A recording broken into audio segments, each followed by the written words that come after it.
Ito ang panibagong Honda Airblade 160 2025 version. Matagumpay na dinistribute ng Honda ang mga bagong unit nito at kung mapapansin nga natin ay sunod-sunod ngang dinala ng Honda Philippines ang mga upgraded version ng mga previous model nito dito sa Pilipinas. Madami ang namangha dahil sa ginawang upgrade ng Honda. Magmula 150cc na ginawang 160cc at buwan nga lang ang pagitan ay agad nitong sinundan ng bagong Airblade 160. At ito ang pag-uusapan natin for today's video. Welcome ulit sa ating panibagong video. Bago tayo magpatuloy, kung bago ka pa lang sa channel ko ay huwag kalimutan na mag-subscribe. Pakihit na rin ang notification bell icon para lagi kang updated sa ating mga bagong video upload. Isama mo na rin pindutin ang like button bilang suporta sa ating munting channel at huwag din kalimutang i-follow ang ating Facebook page. Ang Honda Airblade ay inilabas sa bansang Vietnam taong 2020 at 3 taon na itong namamayagpag sa kanilang bansa at agad naman itong dinala sa Pilipinas, taon na ang nakalipas mula ngayon.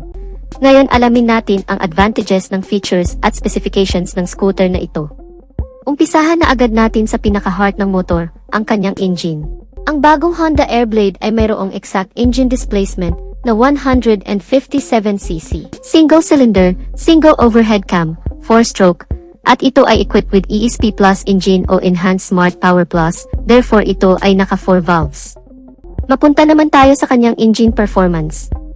Ang Honda Airblade ay kayang mag-produce ng maximum power na 11.2 kW at 8,000 RPM. At nakakapagbigay naman ito ng maximum torque na 14.6 Nm of peak torque at 6,500 RPM.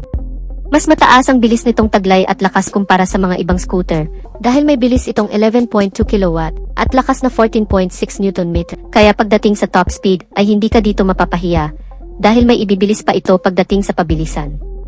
At kung akyatan naman ang labanan ay mas malakas ito ng bahagya at hindi ka nito bibiguin pagdating sa uphill. Meron naman itong bore na 60mm at may stroke naman na 55.5mm at meron naman itong compression ratio na 12.0:1. At para sa mga hindi pa nakakaalam ang bore and stroke pag ito ay yung kinumpute ay dito mo malalaman kung ilang cubic centimeter ang engine displacement mayroon ang isang motor.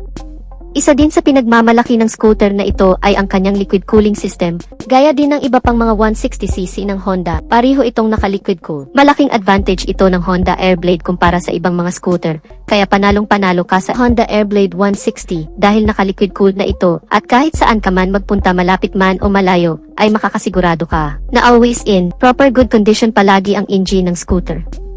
Kung mahilig ka naman sa long endurance ay maasahan mo ang Honda Airblade dahil kaya nitong tumagal sa haba ng biyahe.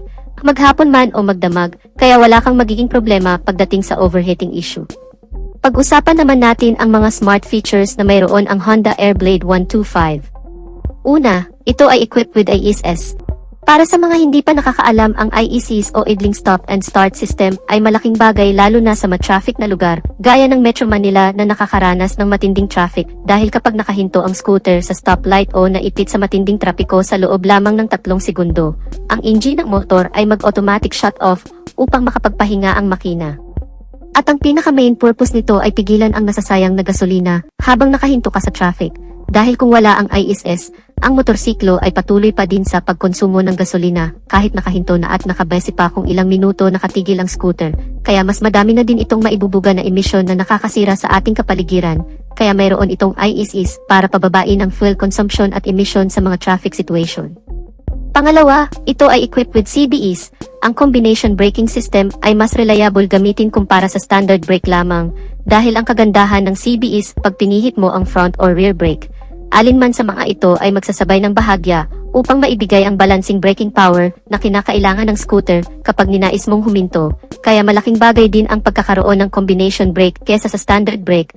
Equipped naman ito ng hydraulic single piston single disc sa harap. Meron na rin pala itong anti-lock braking system sa harapan. Ang anti-lock braking system ay piniprevent nito ang pagka-lock ng brake kung merong biglaang pagpreno na magreresulta sana sa pagkadula sa kalsada. At ang ganda din ng kanyang mags wheels na mayroong single spoke stars design at gumagamit naman ito ng mechanical leading trailing o drum brake.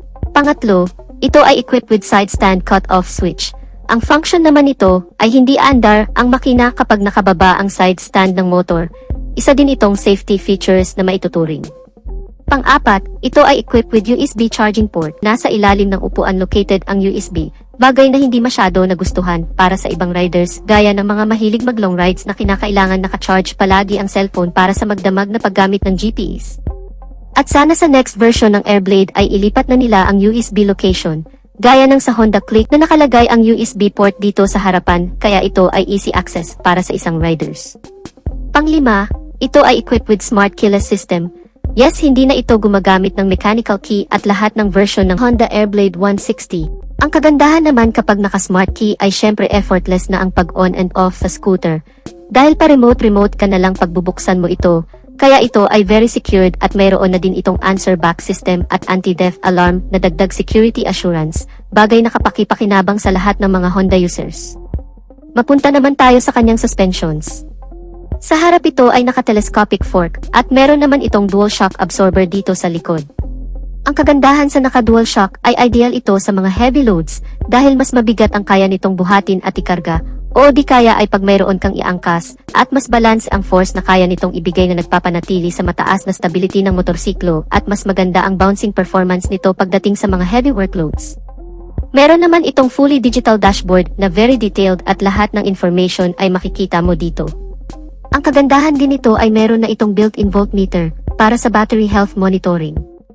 Ang sukat naman ng gulong nito sa harapan ay 90/80/14 at sa likuran naman ay 100/80/14 all tubeless. Pagdating naman sa lighting system magmula headlight, daytime running light, tail light, at turn signal lights ay naka-full LED na lahat.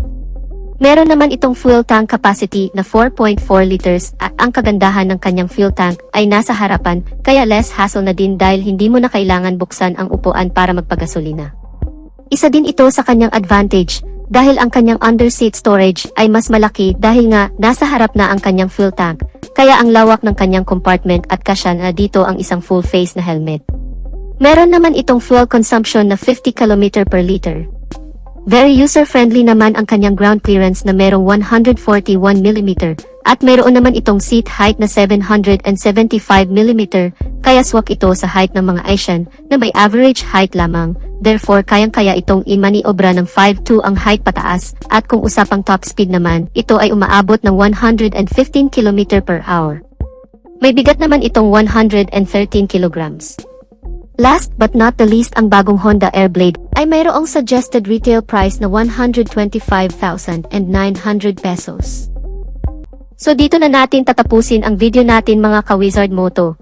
Sana nagustuhan ninyo ang video, at kung nagustuhan nyo ay pakipindot ang like button bilang suporta na rin sa ating channel, at sa mga hindi pa nakasubscribe ay inaanyayahan ko kayo kapatid na mag-subscribe sa aking channel, para lagi tayong updated sa mga videos na i-upload ko pa. Maraming salamat sa walang sawang pagsuporta. Ride safe and God bless.